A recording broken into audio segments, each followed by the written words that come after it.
ఏంటి ఆనంద్ గారు ఉంటాయా? ఈ కేసు ఆఖరికి ఏమవుతుందో చూద్దాం.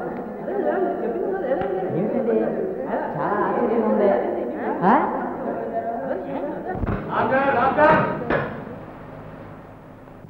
దేవుని ఎదుట ప్రమాణం చేసి అంతా నిజం చెబుతాను. అబద్ధం చెప్పను. నీ పేరు ఆనంద్. అబద్ధం. నీ పేరు సత్యం కాదు, నా పేరు నిజంగా ఆనంద్. నేను రత్నమహల్ ఎస్టేట్ యజమానిని. లలిత నా భార్య.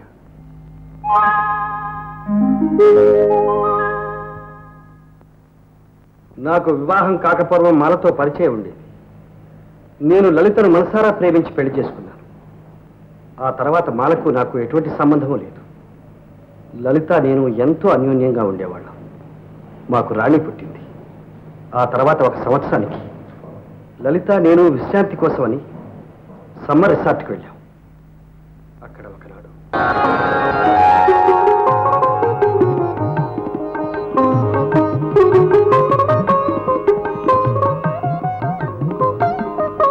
లలిత, ఇవాళ నువ్వు ఎంత అందంగా ఉన్నావో తెలుసా?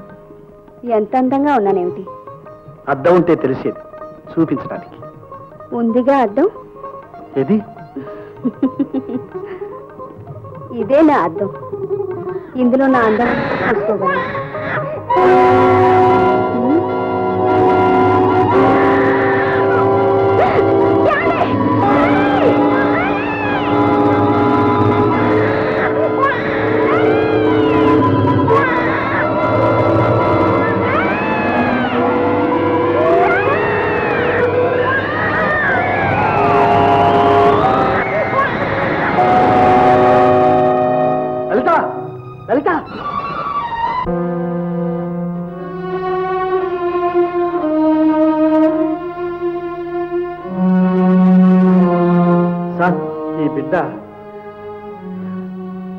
మా బిడ్డే బాబు.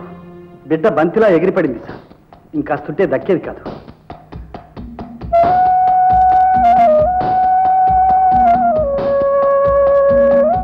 సమయానికి దేవుళ్ళ వచ్చి కాపాడావు.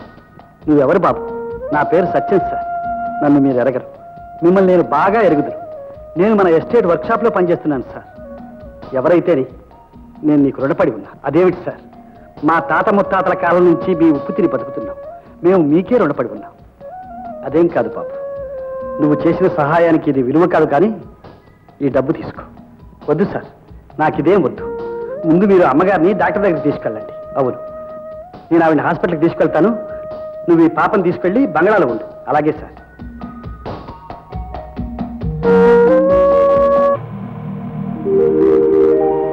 Hello darling, how are you? Mala, ఏమిటిది? ఎందుకు ఇలా వచ్చా? తోడు నీడగా ఒకప్పుడు మనం కలిసి ఉందామని అనుకున్నాంగా. తోడుగా నువ్వు నన్ను మోసం చేశావు, నీడగా నిన్ను నేను వెంటాడుతున్నాను. మాలా, జెప్పి పురుపులకు ఇది సమయం కాదు. నా భార్య స్పృహ తప్పి పడిపోయింది. ఆమెను హాస్పిటల్కి తీసుకెళ్ళాలి. నువ్వు చాలా అదృష్టవంతుడు ఆనంద్. ఆమె కనుక ఇప్పుడు స్పృహలో ఉన్నట్లయితే ఈ రుజువుతో పాటు నీ నిజ స్వరూపం కూడా బయటపడిపోయింది. మాలా, ఈ ఫోటో ఇప్పుడు ఎందుకు తెచ్చావు? ఏమిటి నీ ఉద్దేశం? ఏముంది, నీ ఆనందానికి నువ్వు దారి చూసుకున్నావు. నాకు దారి చూపించు, వెళ్ళిపోతాను. నీకు డబ్బేగా కావాల్సింది? నువ్వు ఇప్పుడు ఇవ్వగలిగింది అదొక్కటేగా. ఎంత కావాలి? 5 లక్షలు. 5 లక్షలా? సరే, ఇస్తాను. ముందు నా భార్యను హాస్పిటల్లో జరిపించి ఆ తర్వాత నేనే తీసుకొచ్చి ఇస్తాను. అదిగో అలా కనిపిస్తుంది చూడు చిన్న బంగ్లా, అందులోనే ఉంటాను.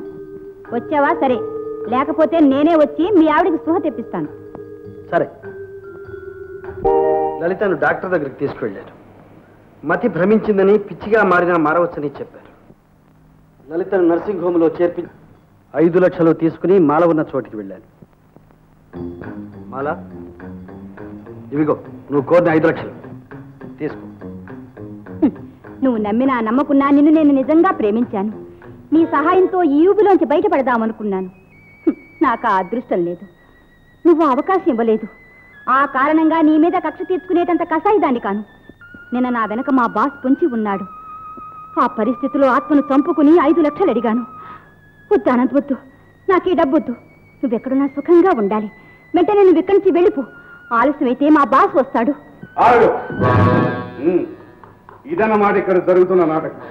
Very good. ఆనంద్, ఎంత తెలివి తక్కువ వాడివి. మాల వెళ్ళమనటం, నువ్వు వెళ్ళటం. ఇక్కడి నుంచి తప్పించుకోవడం అంత సులభం అయితే మాల ఎప్పుడూ తప్పుకుపోయేది. ఏం మాల, ఈ ఊబులో నుంచి ఆనంద సహాయంతో తప్పించుకోవాలని చూసావు కదా? ఎందుకు? నువ్వు కోరుకుంటే సులభంగా నేనే పంపించేవాడిగా. కమా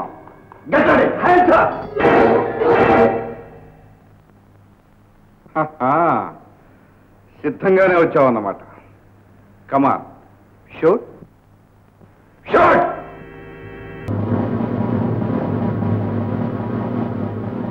పోలీసుల్ని తప్పించుకొని నేను బంగళా చేరుకున్నాను. రాణిని రక్షించిన సత్యం నన్ను కూడా కాపాడడానికి సిద్ధమయ్యాడు. నేను చేసిన హత్యా నేరాన్ని తన మీద వేసుకుని నాకు బదులు తను శిక్ష అనుభవిస్తారన్నాడు. సత్యం, చెయ్యని నేరానికి నిన్ను జైలుకు పంపడం కంటే ఘోరమైన అన్యాయం ఉండదు. ఈ మహాపాపం నేను చేయలేను.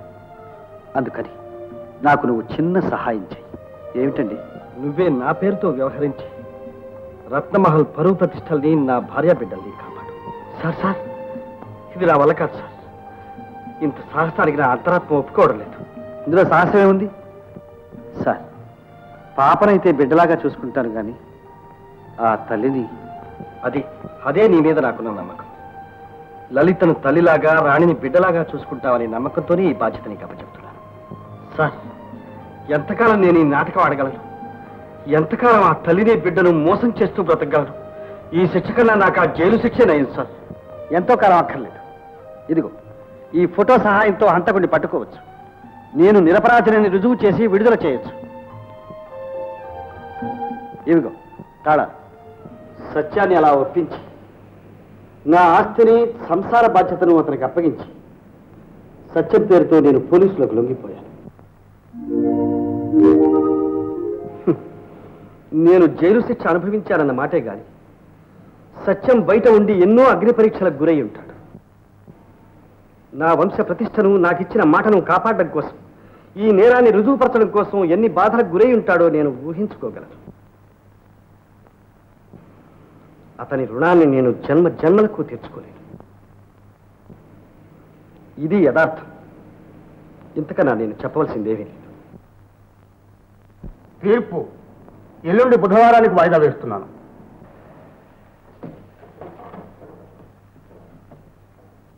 ఇన్నాళ్ళు మిమ్మల్ని అపార్థం చేసుకున్నాను. ఇచ్చిన మాట కోసం ఇన్ని పరీక్షలకు నిలబడి ఇంత నరక యాతన అనుభవించిన మిమ్మల్ని క్షమించమని అడగటానికి కూడా నాకు నోరు రావడం లేదు. చంద్ర, అవునండి, అందరికీ భర్తే దైవం అంటారు. కానీ నాకు అలా కాదు. దైవమే నా భర్త. సాక్ష్యాలు, వాద ప్రతివాదనలు, టేప్ రికార్డు ద్వారా బయటపడిన విషయాలు అన్నీ పరిశీలించిన మీదట రత్నమహల్ ఆనంద్ హంతకుడు కాదని నిరపరాధిగా నిర్ణయించి విడుదల చేస్తున్నాం. ముద్దాయి రాజు ఇంకా ఎన్నో హత్యలు, దోపిడీలు చేసినట్లు రుజువైనందువల్ల ఇండియన్ పీనల్ కోడ్ 302, 304 సెక్షన్ల ప్రకారం వారికి మరణశిక్ష విధించడమైనది.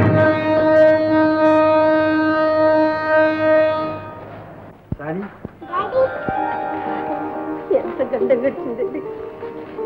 లలిత, నేను చేసిన తప్పుకు ఇన్నాళ్ళు నువ్వెంతో మానసిక క్షోభాలు వేయించుంటావు. నన్ను క్షమించు. అంత మాట అనుకోండి. మీరు మళ్ళీ నాకు తగ్గారు. అదే 10,000.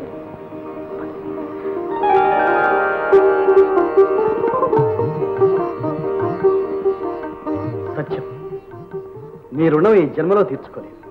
నువ్వు నాకు పునర్జన్మ ప్రసాదించావు. అవునండి, సత్యం నిజంగా మన పాలిటి దేవుడు. అమ్మా, నన్ను అనవసరంగా దేవుని చేసి మీకు దూరం చేయకండి. మనిషిగా, అది మీ పని మనిషిగానే ఉండనివ్వండి. చంద్ర, ఇన్నాళ్ళు నీ దేవుడు మా ఇంట్లో ఉన్నాడు. అందువల్ల నువ్వు పడ్డ బాధలు, అనుభవించిన ఆవేదన అంతా మంచి కోసం, మంచి వాళ్ళ కోసమే కదమ్మా. సత్యం, ఇక నుంచి నువ్వు మా నౌకరివి కాదు, నా తమ్ముడివి, మాలో ఒకటివి. మా ఆనందంలోనూ, ఐశ్వర్యంలోనూ, అన్నిట్లోనూ నీకు భాగం ఉంది. నీకేం కావాలో తీసుకో.